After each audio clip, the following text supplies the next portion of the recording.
This is the pathway to a healthy, happy life. I don't know how we're gonna make it work, but we both want it, so we're gonna find a way. I'm so glad you bought me that ice cream. There are plenty of couples who, post-divorce, have a healthy friendship, and it comes from moments like this. Me too. They acknowledge, I should have fought for you, and I stopped treating you with the attention and affection that you deserve. Being kind, being accountable. 9? The healthiest, happiest, wholest, most healed outcome, whatever form it takes, comes through this sort of thing. And that level of determination and resilience is what keeps the marriage together. And oh, he's so hot and so miserable.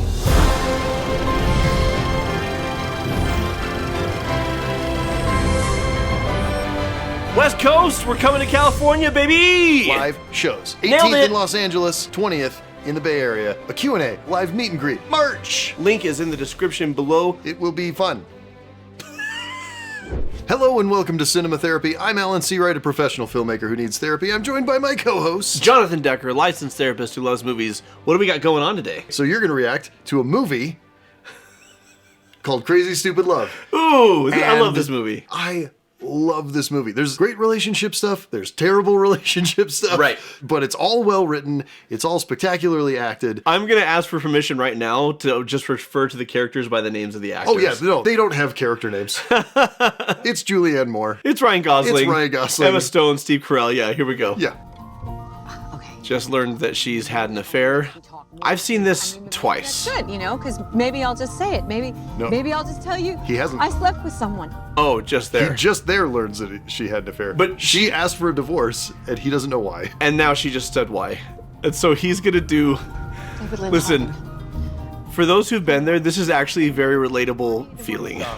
The last person in the world that I'd want to hurt is you. If you keep Cal, talking, I'm gonna get out of the car. I think that what I did, it just shows how broken we are. How much we really need Cal. Oh my God, Cal! My bias as a couples therapist is always, okay, we're gonna start with trying to save the relationship. Sure. Like, that's why you're in therapy. That's why I became a therapist, is to try and help couples stay together. But the simple fact is sometimes they don't.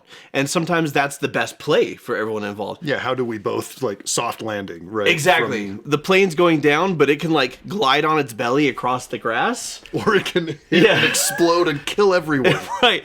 Another happy landing. Sometimes couples therapy transitions into divorce mediation, and something I see a lot in session is just sometimes people really want to be heard. They want their feelings justified or validated, or they at least want their partner to understand what's going on and why this is happening. Yeah. And their partner's just like, I can't stand to listen to another word of this. It's too painful. It's too much. To the point where this scene is so brilliant because it's realistic. And here's why it's realistic. It's a bit of comedy and it seems extreme, except for they're in a residential neighborhood. They're not on the freeway. Right. If they're on the freeway, suddenly it's like a Zucker Brothers, like, Yeah. way over the top.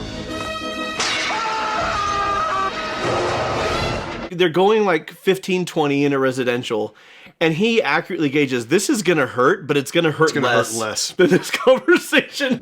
With everything going on in Cal's life, with his marriage, his kids, his work, he's probably feeling pretty overwhelmed. Definitely. But he's resistant to asking for help. Which, honestly, feels all too relatable. As a therapist, a father, and a business partner, I have to be a lot of things to a lot of people. A lot of people are counting on me to meet their needs, and honestly, it's a lot of pressure. Adulting is hard. But the new year can be a chance for a fresh start. I help other people, but I also need help.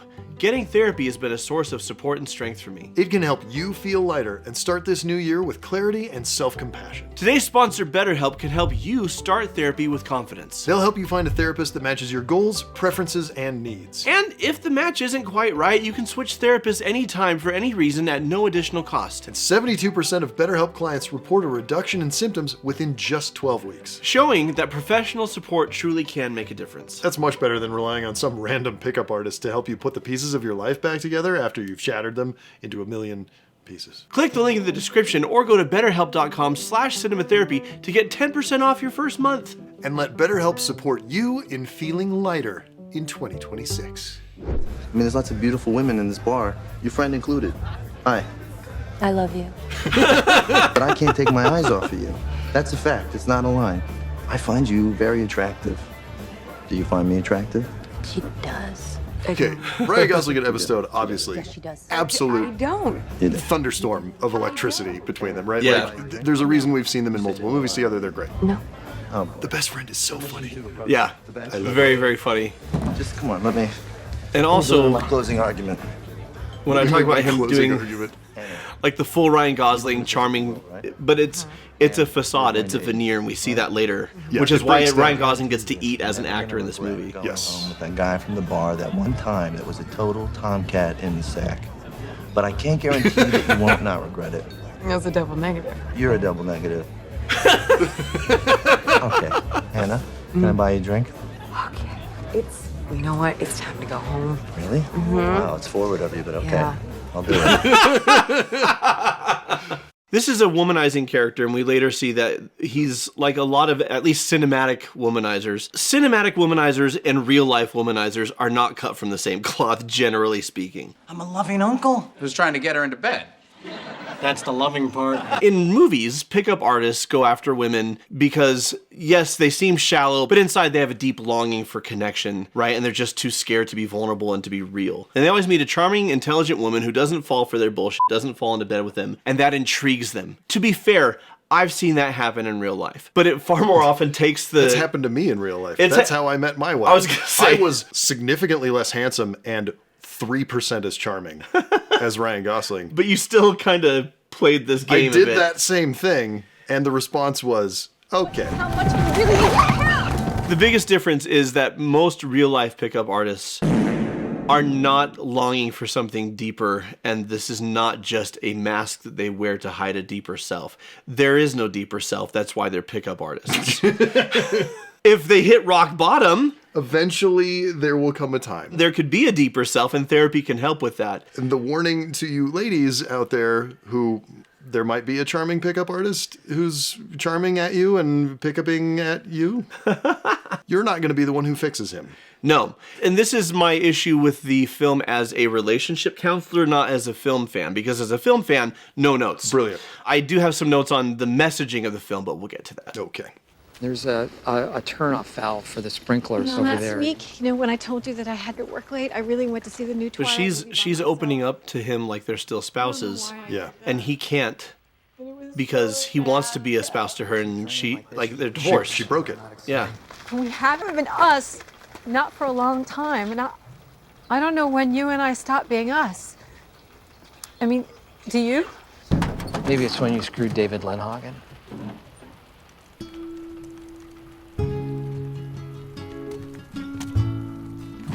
Okay. Nice people are no longer nice when at a certain point, Yep. when the pain is too much, the betrayal's too much. I once went to a 3-day, like 10 hours a day training with the Gottmans at UC Berkeley on treating affairs and betrayal trauma, and got certified in that, and then that's been a major part of my practice ever since. The first thing you have to acknowledge in situations like this, because she's talking about what happened leading up to the affair.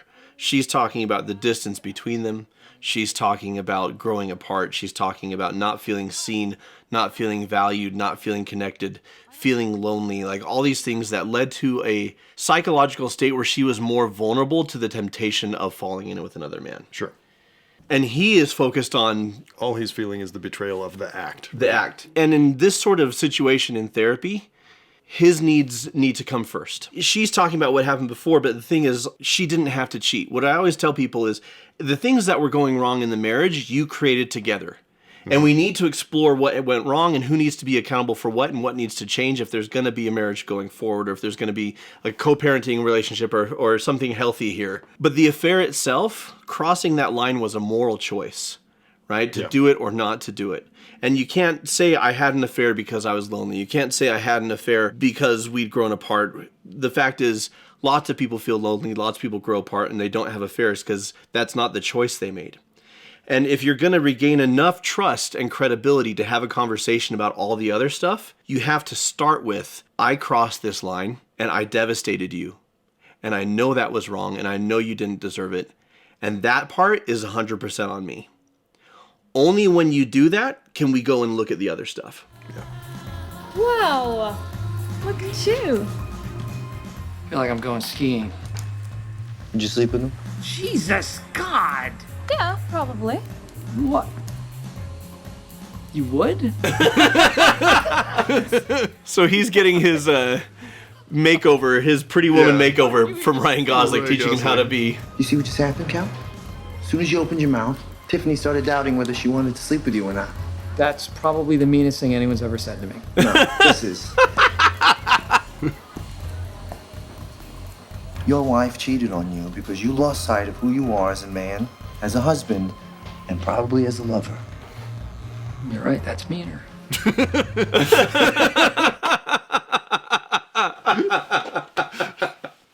He's a douchebag pickup artist.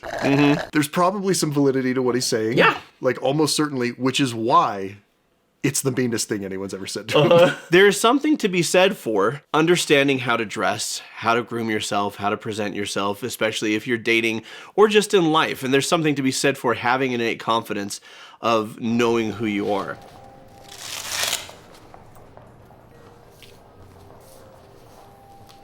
Steve Carell had lost sight of who he was as a man, as a husband, as a father. He spent so much time feeling sad and pathetic that what his family needed was a leader, and needed somebody who would be strong and somebody who would provide, but also somebody who would give their love freely and show confidence instead of just hanging back, feeling unsure. I made an effort when we were younger, didn't I? I mean, miniature golf and dancing. You were such a great dancer. I had to be. You're such a good miniature golfer. See, again, witty, I guess I got lazy. I got boring, is what I witty and got. charming, but believable. No. And I'm so mad at you. I'm really mad at you for what you did. But I'm mad at myself too. This feels like a huge breakthrough, right? Because I should not have jumped out of that car. I should have fought for you. Because you fight for your soulmates. At least that's what my 13-year-old son tells me. He's a really strange kid. Scares I miss you, dude. A lot of things in therapy is kind of a wait and see. Yeah. You know, we're going week by week and we're seeing how this unspools. What this conversation is, whether they get back together or not, is a breakthrough, as you said, in vulnerability and in accountability. Yeah. There are plenty of couples who post-divorce, they have a healthy friendship and it comes from moments like this. Like they don't get back together, but they acknowledge, hey, I should have fought for you, or I got complacent and I stopped treating you with the attention and affection that you deserve. Like that sort of thing is how healing happens. And healing sometimes means reconciliation. Sometimes means you get back together. Sometimes it doesn't. But this is what I really believe about therapy and about life. Being kind, being accountable, engaging in perspective taking, everything that we talk about on this show about what healthy relationships look like, it's not outcome based if the outcome is, well, I want it to look exactly like this. Because you're always dealing with, well, what does the other person want as well? Right. But the healthiest, happiest, wholest, most healed outcome, whatever form it takes, comes through this sort of thing. This is the pathway to a healthy, happy life. It might not be the one you planned on. Right. It will not be the one you planned on. Good catch. There is no chance of it being the one you planned on. However, Yeah. you'll be happy. Yeah. 9? So he followed Ryan Gosling's advice and hooked up with a lot of women. It worked. You showed me. She assumes it was to hurt her. Yeah. I wasn't trying to show you. He was reeling himself. I was trying to move on. But I don't want to. One thing this film shows really, really well is the hurtful, stupid things we do are all based in understandable motives and human emotions. Yeah. Tell her she's the perfect combination of sexy and cute. Yeah.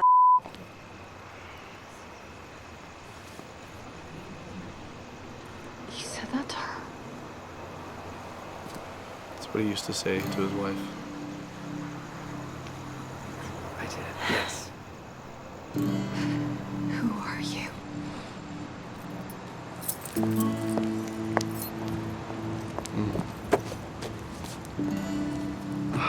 I'm your soulmate. Why did he sleep with 9 women? He was trying to move on. And he had a role model. He had this guy he really looked up to. And who wouldn't? It's Ryan Gosling. He had this guy that he really looked up to, that he thought really had it figured out and had his act together. Fact is, that guy didn't really. No. The things that we do that cause harm to ourselves and to others, generally speaking, don't come from a place of malice. With some people, they do. And with those people, give them a wide berth. Sure. Like, I don't think any of us need malicious people in our life. But there's a difference between malice and when he says, I wasn't trying to show you, I was trying to move on. Like, he never intended for her to find this out. He had a mentor who's like, the best way to get over somebody is to get under somebody else. And he took that literally, you know? Sleeping with a lot of younger women that you meet at a bar seems like the dream. He's miserable. He's empty. It did nothing for him. Yeah. When we consider each other, there's a difference between letting someone off the hook for their bad behavior and understanding with compassion and empathy where the bad behavior came from. Yeah. And they're two different things. Well, and I'm not going to blame Julianne Moore in this scene. She just found out she got a friggin' bomb dropped on her. Yeah. She's going to be reeling from the explosion for a minute. Like, you can't expect her to just be like, oh, well, I can see that you were hurting and maybe we should talk about this some more. She's going to say, 9? I am here to bang the hot guy that hit on me at the bar. Jacob. Jacob. People still saying bang? Oh, I do. We are gonna bang. This is happening. This is probably what would happen if I picked up somebody at a bar, because I have no idea how that scene works. What do we do? Yeah. What do we do? All right, okay. He gads. Oh, he's so hot and so miserable. Seriously? It's like you're photoshopped. I love it. You get one F word in a PG-13, and they deployed it perfectly. You have cold hands. Now you take off your dress. No. Yes. No way. Not with all that going on. No, thank you. So real. Like, just so believable. I love it. Yeah, these are electric together. Could you do me a favor? What? Will you do me a kindness? Will you ask me something personal about myself? Okay, fine. One of his rules, never get personal. Yes. What's your mother like? My mom is very beautiful. Very vain. Very smart. Cold. So this is, we've skipped a bunch of stuff. Like, this scene is really long. Like the Dirty Dancing. The lifted. Dirty Dancing. What's your move? I do the Dirty Dancing. He was such a sweet guy. He was probably too sweet. Very successful in business. Yeah. So this is where it's important to like distinguish films from reality. Because the film is showing you that the pickup artist you meet at the bar is secretly very tender, and very sweet and very respectful. Couldn't really handle my mother. And a very deep person. Which, don't get me wrong, statistically there's probably bound to be a few pickup artists who are actually like that. Sure. This is a 1 in a million shot. Except it's 1 in 50 million because that guy happens to also be Ryan Gosling. I generally hate the bad boy changes for the right woman trope. I like it here because it just goes to show if you write it well enough and you cast it well enough, you can even win me over. If you're going to have a bad boy with a secret heart of gold fall for someone and get changed, it's going to be Emma Stone. Yeah, it's going to be, that's right. You're going to meet Emma Stone and you're going to be like, I will change literally everything about me. The very definition of disarming. He's a bad boy in like vibe, not in actuality. Yeah, bad boy asterisk. Like, right. He's very upfront about things. Right. Like, none of these women are getting into a relationship with him thinking it's going to really go somewhere. They're thinking, I get to have a night in the sack with Tomcat. Right. Because genuinely bad guys are deceptive. They use people, they mistreat people, they devalue people. He's doing none of that. He's always very upfront that this is just a casual night, right? So he's not bad in that sense, but he is deep. And I've heard it said that you can only know others as well as you know yourself, or you can't know others deeper than you know yourself. And this is the first time he's actually exploring this space, and it makes him very uncomfortable and it throws him off his game, which is really fun to watch. Yep. The pilot light's out and I don't know how to relight it. So I'm sorry to bother you. No, it's fine. That's fine. Call me I'm glad you called about this. I'll just walk you through it, okay? Okay. He doesn't say, call me anytime. He doesn't say, I'll be right there. He's trying to play it cool. You see the gray door? Yeah. Okay, just slide that down. Okay. There's a red button. The word push. I love subtext, and that's all the scene is. It's Push it. great. Yeah. And it's not, some subtext is really, really subtle and it's hard to find and you end up doing headcanon. Yeah. This is punching you in the face. There it goes. But Well- it doesn't matter because it's good. Just have to And slide the gray sometimes door a down breakup bit. or a divorce is the right call. Sure. And you still feel longing and you still miss the person because there's a history there. There's affection there. It doesn't just go away. Al, I appreciate your And help. sometimes it's there You know what? Just call because maybe reconciliation is the right play. And this is what I mean when I say you see where it goes. Yeah. The movie's telling you what it needs to tell you about these people. The intensity with which he's playing, like just staring at her and like drinking her in. Like Yeah. this is sustenance for his soul. And the way he's playing it is so beautiful. And it's so lovely to have a character get to have that moment of catharsis of like, I get to be there for this person who does need me emotionally, even though she can't say it and she certainly doesn't show it and she hurt me really badly, but like this is what I need and I'm getting it, even though I have to do it in the shadows while wearing aerating spike shoes. Well, and the movie is telling you these crazy kids are destined to be together.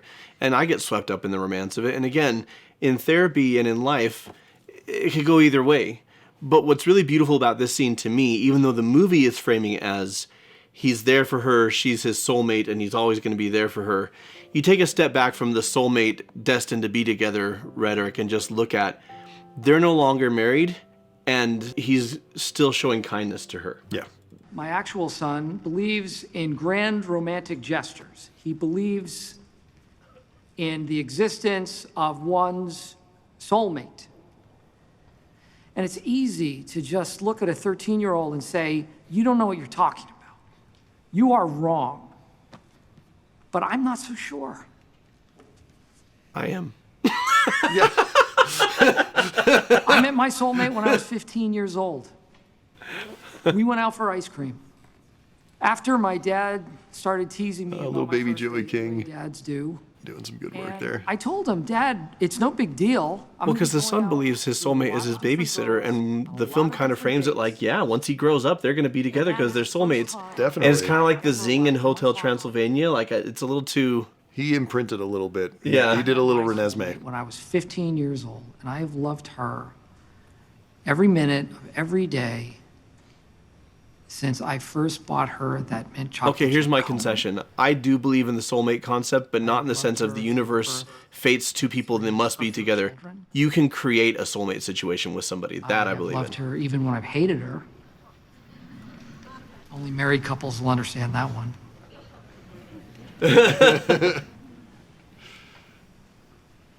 And I don't know if it's going to work out. I don't know what's going to happen. I'm sorry, Robbie, I can't give you that. But I Nice can little promise you this. touch of realism. Yeah. I will never stop trying. Because when you find the one, you never give up. Just because I enjoy the performances doesn't mean I go along with all of it. When you find that person, never give up is a great motto as long as the feedback you're getting from them is, yes, keep trying. Yeah, if that person feels the same way about you, Right. yeah, never give up on each other. I've helped hundreds of couples stay together with that same energy. Sure. And create something beautiful where they thrive and they're happy based on I love you, you love me, this is really hard. I don't know how we're going to make it work, but we both want it, so we're going to find a way. And that level of determination and resilience is what keeps the marriage together and helps it to blossom. Absolutely. Yep. In real life, if a man proclaimed his undying love for a woman who cheated on him and divorced him at a public school, at a pep rally, she's probably going to be like, what the hell are you doing? This is my issue with this scene. I actually like the speech. I think it's a good speech. I think it's a great speech. I don't have a problem with it. The only issue I have with it is it's happening at a graduation and no one stops it. Right. No. If Yeah. I'm a dad in there, I'm like, who is this guy? Sit him down. Hey, can we get control of this? This is a middle school graduation ceremony. Like, This dude's kid is the valedictorian, and he's giving the valedictorian speech, which was going off the rails, and now this guy's doing this. We see why the kid was going off the rails. Get both of them off the stand. Principal, let's go. a healthy real life version of this is if Steve Carell goes to Julianne Moore and he says, you know, through all of this, I've arrived at one inescapable conclusion. Gives speech. I love you. I choose you. And if there is part of you that feels the same way and wants to explore that, I will not give up until you tell me to. If you're willing to fight for us, I'm willing to fight for us. And to say that privately with her, and then to say, but if what you want and need for your life is not this, because I love you, I will also honor that. And then see what she says. This is the difference between movies and reality. It's been a really hard year. How so? Again, sweet, funny people deal with problems. With humor. Well, I guess I just, you know, really what I want to say is that I'm so glad you bought me that ice cream. Me too. Aw. Gosh, these two are good. They're so, so good. Like, they're so good that I'm tearing up, despite this twangly twangly music that's driving me bananas. And then And then I love that this kid who has like fixed everything, kind of, sort of, gets the hero backlight shot and just like, movies! if there's one thing Hollywood has taught me, it's that perverts can do anything.